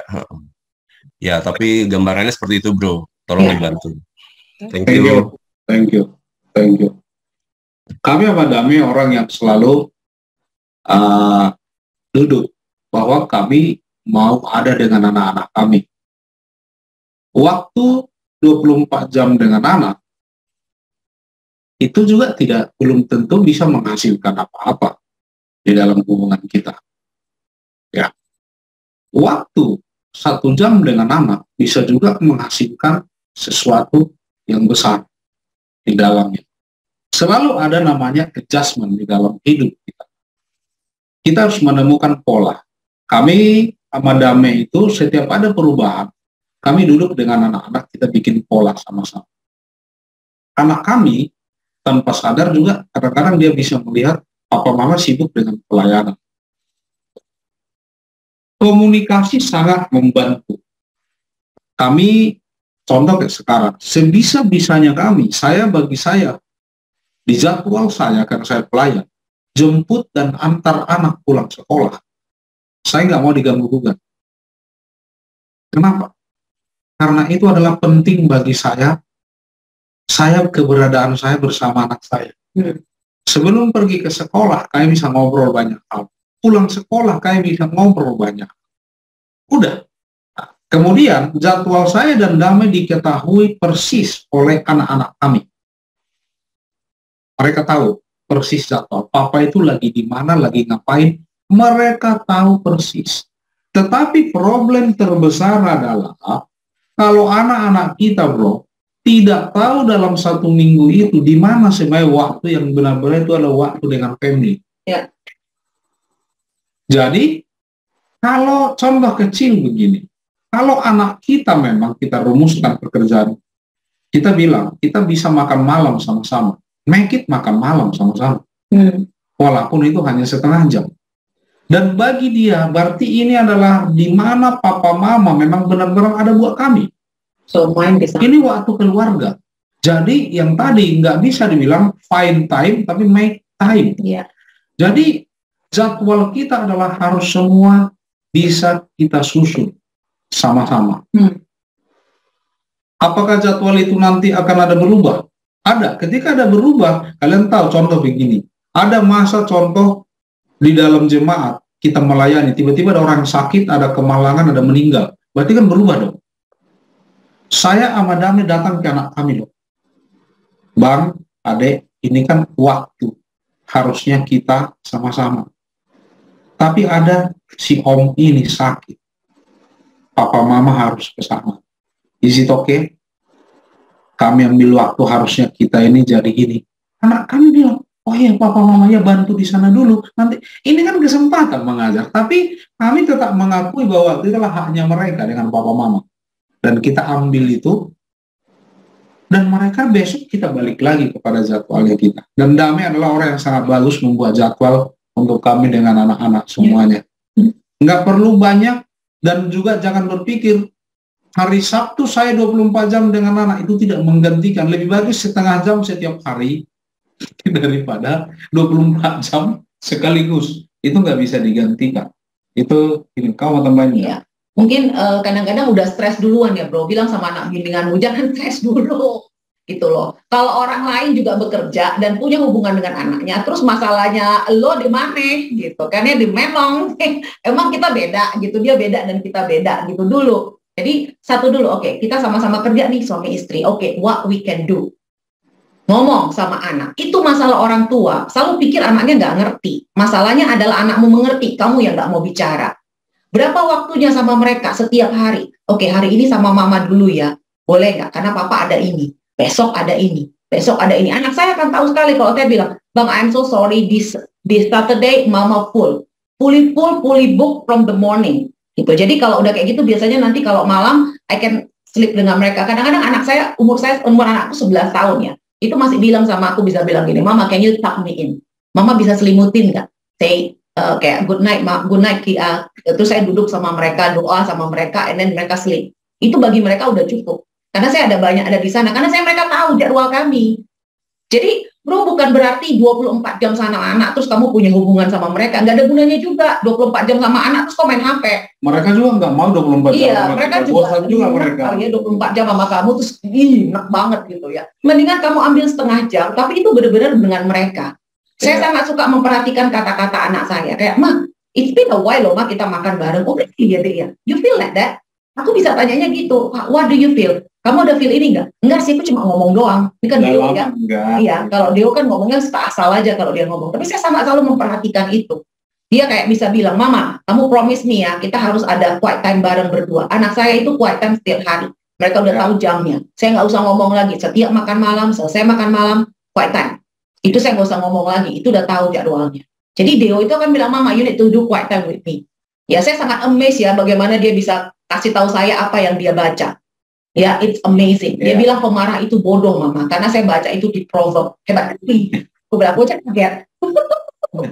Hebat kali dia dapat insight-nya, karena dia baca buku, dia punya apa ya namanya ya, devotional. Untuk bapaknya 30 tahun baru berubah hal itu. Dia nggak tahu dulu. Jadi, kenapa anak saya bisa? Nah, orang selalu gitu, Me, kau masih hebat, Me, bikin jadwal. Enggak juga. Saya itu sangat mengubah, karena apa? Ada kemarin pandemi, itu mengubah lagi. Tapi selalu itu yang kata John tadi, duduk. Let's stay, let's stop. Bang, ini yang terjadi. Kamu lagi begini, sekarang kita offline, Bang. Ini jamnya kamu sekarang. Sekarang kamu begini, Bang. Mereka harus tahu akan ada yang namanya adjustment. Gak bisa sama terus, tapi kita bicara, let's make it do. Make it, ya kayak cara jalan keluarnya apa. Ya, jadi bilang jangan stres dulu, ngobrol dulu, pasti bisa. Pasti bisa, mau dua-duanya bekerja, mau itu single parent, mau seperti apapun, pasti bisa. Kalau kita mau bicara dan duduk dan sepakat, make a deal dengan anak-anak. Ya, ada hal yang kami terakhir ini perlu berubah. Kami kan pelayanan nih, udah kita kasih tahu ke Kia Deo. Namanya di pelayanan kan kita sampai jam 9 malam. Kan kita kasih tahu sampai jam 9 malam ya. Tahu-tahu kan ya situasi ini bisa jadi jam 10. Kia itu akan bilang begini, harusnya papa mama kalau jadi jam 10, kenapa nggak ngomong waktu jam 9 bahwa karena jam 10. Jadi sekarang kami bilang, sorry ya Bang, papa akan telat di waktu itu. Itu bagi mereka secure mereka. Iya papa. Itu kadang-kadang kita ini nggak punya itu gitu loh. Bahkan aku bisa video call ke mereka. Ini papa lagi masalah ini lagi ini. Itu selalu bisa mendidik dalam ya, itu akan membantu bro. Tapi kalau aku selalu bilang, untuk anak kita yang mungkin di bawah 10 tahun ya sayangnya. Kalau kita pulang ke rumah, secapek-capeknya kita Bapak Ibu, siapkan waktumu bermain dengan mereka setengah jam. Kisahkan energimu setengah jam, ngobrol main sama mereka. Setelah setengah jam juga dia udah malas sama kita. Karena kita juga nggak asik-asik banget sebenarnya. Yang penting kamu ngomong main sama dia, udah habis itu dia udah bagi dia ada wow gitu. Itu ya. Aku ambil itu setengah jam sama mereka bentar, udah. Ya. Ambil itu, sisakan energi itu mereka. Ya. Awesome, thank you. Ya, nah jadi ini yang dari G&D ya, how can I bond with the special needs yang 12-year-old? Okay. What I say is like this ya, menurut saya seperti ini. Bahasa yang selalu bisa diterima sama semua orang is love, kasih. Mau dia special need, mau dia punya apapun itu, anak seperti apapun itu, bonding yang pertama itu adalah love. Nah, how you love your kid. Anak itu kita harus tahu dulu dia, bagaimana dia melihat kasih itu. Nah, setiap anak itu berbeda. Special need-nya ini, dia didiagnose apa dulu. Special need-nya juga banyak ya. Apakah dia autistic, ya, apakah dia ADHD, atau apa, itu kan beda-beda. Kamu harus tahu dulu, anakmu itu seperti apa. Tahu dulu dia, to have a bond with him. Jadi untuk dia bisa feel bahwa like you love him, dari situ bisa dia rasakan kamu akan bond dengan dia. Ya, saya selalu merasa itu. Like mau kayak apapun anak kita, mau apapun kekurangannya dia, seperti apapun dia, love itu adalah bahasa yang sangat universal yang membuat kita bisa bond. Tapi bagaimana dia di love itu kan beda-beda ya. Makanya harus tahu anaknya kita dulu. Kalau anaknya kita autistik, itu spektrum autistik aja itu besar sekali. Dia di mana masalahnya? Apa? Kita lihat dia seperti apa. Karena ada anak autistik, tapi pasti ada perkembangan yang dia bisa punya. Misalnya ada anak autistik umur 12 tahun, tapi kemampuannya dia sebenarnya umur 10 tahun. Atau kemampuannya dia umur 8 tahun. From that. Ya, lihat dari sana. Makanya kita harus sangat tahu anak kita. Mau kayak gimana pun anak kita, pasti kita bisa lihat dia. Ada polanya dia. Ya, and then from that one, kita bisa bisa bond dengan dia. Apa yang membuat dia bisa merasa kita mengasihi dia? Know that. Maka kamu bisa bond dengan dia. Ya. Gitu. Kalau ini kan butuh juga keahlian khusus, kita bisa bantu dengan bertanya. Yang punya kompetensi di sana, bantu saya gimana ya saya untuk bisa sama anak saya. Itu butuh keahliannya. Tapi aku tadi kalau kita udah dapat anak itu, contoh gini, yang terganggu kan mungkin area lain. Menurut saya untuk merasakan kasih tidak pernah terganggu. Ya. Itu tidak pernah terganggu. Dia tahu bahwa dia sangat dikasihi, itu selalu membantu. Tapi mungkin kita juga perlu tahu yang tepat.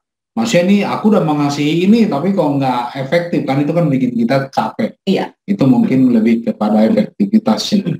Ini berlaku sama kok kalau dengan suami. Kadang-kadang kita merasa kita udah mengasihi suami ya, tapi suami nggak merasa dikasihi ya, karena memang bukan itu yang dia butuhkan. Sama dengan anak yang namanya special need juga. Tahu dulu nih apa special need-nya apa, kebutuhannya dia apa. Makanya kita butuh orang-orang yang memang mempunyai ilmunya. Kalau memang kita tidak mampu, cari tahu. This is your kid, cari tahu gimana caranya. Kamu harus cari tahu, so you can bond with him. Dan kita punya semua sisi special needs-nya kita juga. Iya, all of us are special need, I think. Ya. Ya, jadi harus bisa, pasti bisa bonding. Kalau kita mau tahu, saya beberapa kali ada satu anak ya, namanya ada satu anak dulu waktu saya juga guru ya, saya ngajar satu anak yang autistik. Ya, saya pikir saya bisa sendiri. Sampai saya jadi putus asa karena saya nggak bisa bond dengan dia. Sampai saya kenal dia lebih, saya tanya orang tuanya, ini saya guru ya. Saya tanya orang tuanya apa yang dia suka, gimana caranya saya bisa ngomong dengan dia, apa yang membuat dia bisa ngeh saya ada, itu saya harus lakukan. Ya apalagi kalau kita adalah parents-nya. Dan enaknya mereka kalau udah dapat itu berulang aja terus. Ya. Nggak perlu kreatif kemana-mana. Saya ada satu orang juga terapis di jemaat, ya semua anak special need sayang sama dia. Karena apa itu? Hatinya dia ya memang mau bond, coba dekat dengan mereka, coba bisa tahu apa yang disukai sama anak ini. Apa kira-kira yang membuat anak ini bisa mau ngeh dia itu ada. Karena ada anak yang special need itu dia nggak ngeh ya, tergantung spektrumnya dia apa atau diagnosanya dia apa. Kan kalau di sini kan saya nggak tahu ya diagnosnya apa. Seperti